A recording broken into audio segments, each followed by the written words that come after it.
So, how do you really change your mind? I mean, it doesn't just happen randomly, right? There's actually a powerful, almost hidden logic to it, something we're all doing every single day without even realizing it. Today, we're going to pull back the curtain and put a name to that logic: Bayes' theorem. Okay, before we even whisper the word math, let's just start with a simple, totally human experience. That feeling you get when a new piece of information comes along and ever so slightly, or maybe dramatically, shifts what you believe. I mean, think about it. We are constantly adjusting our expectations based on what we see and hear around us. We start out with some kind of hunch, an initial idea, and then as new facts start to roll in, we tweak that idea, we refine it. Right there, you just did it. You just performed a Bayesian update right inside your own head. You started with what we call a prior belief. Hey, it might rain.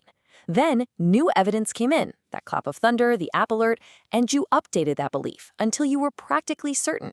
This exact intuitive process is the absolute heart of Bayes' theorem. Okay, so if we want to turn this everyday intuition into a really useful tool, we need a language for it. We need a way to ask precisely what's the probability of something happening, given that we know for a fact something else has already happened. And that brings us to this key idea: conditional probability. It sounds kind of technical, but really, it's just a fancy way of asking, okay, what's the chance of A now that I know B is true? It's not just about the probability of rain anymore, it's the probability of rain given that you see those dark clouds rolling in. Now, here's where it gets really interesting, because the order of things matters a lot. The probability of seeing smoke if there's a fire, well, that's pretty much a given, right? Almost 100%. But flip it around. What's the probability that there's a fire if you see smoke?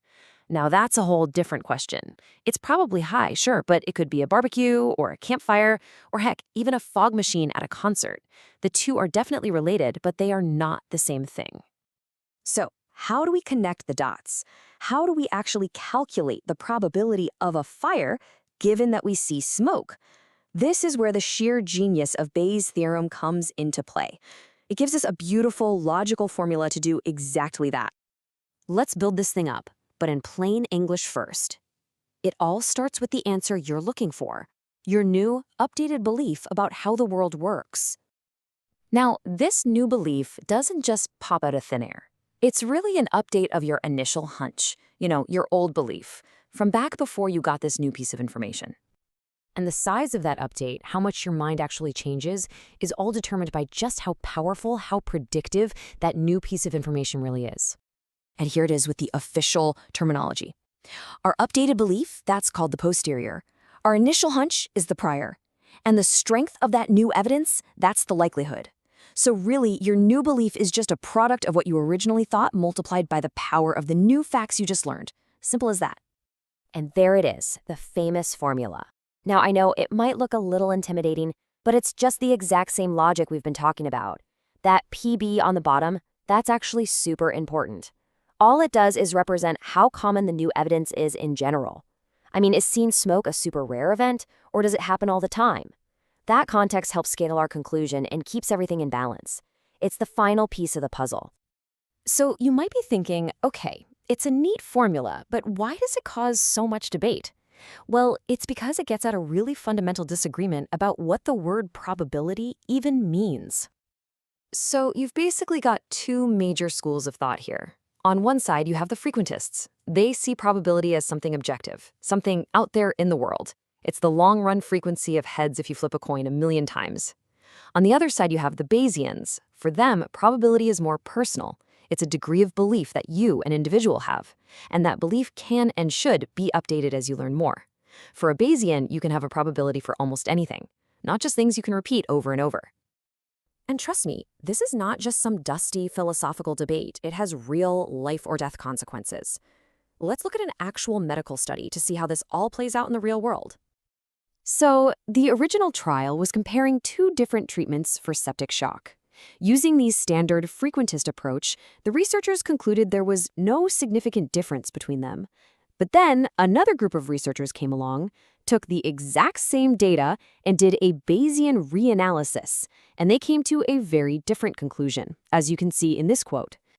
And here's the absolute core of the difference. The frequentist analysis gave a kind of binary yes or no verdict. There is no statistically significant difference. End of story. The Bayesian analysis, though, it answered a totally different question. It asked, given this data, what is the probability that this one treatment is better? And it concluded there was a high probability of a benefit. It doesn't give you certainty, but it gives you a degree of belief. And that can guide doctors and future researchers in a much more nuanced way. Same data, different philosophies, different answers. Okay, let's zoom out for a second. What does all this mean for us, in our everyday lives, beyond the world of statistics and medical trials? When you get right down to it, Bayes' theorem is this incredibly powerful framework for learning. It's a formal way to think rationally. Instead of just sticking to our guns no matter what, or just flip-flopping all over the place, it gives us a logical engine for updating what we believe. It really pushes us to move away from black and white, yes or no thinking, and instead see the world in beautiful shades of probability, constantly refining our understanding as we learn new things. So let's end with a question for you to take with you. Think of something, anything, that you strongly believe is true. Got it? Now ask yourself, what evidence, what single piece of new information would it take to make you update that belief, even just a little bit? Just honestly answering that question, well, that's the Bayesian way of thinking.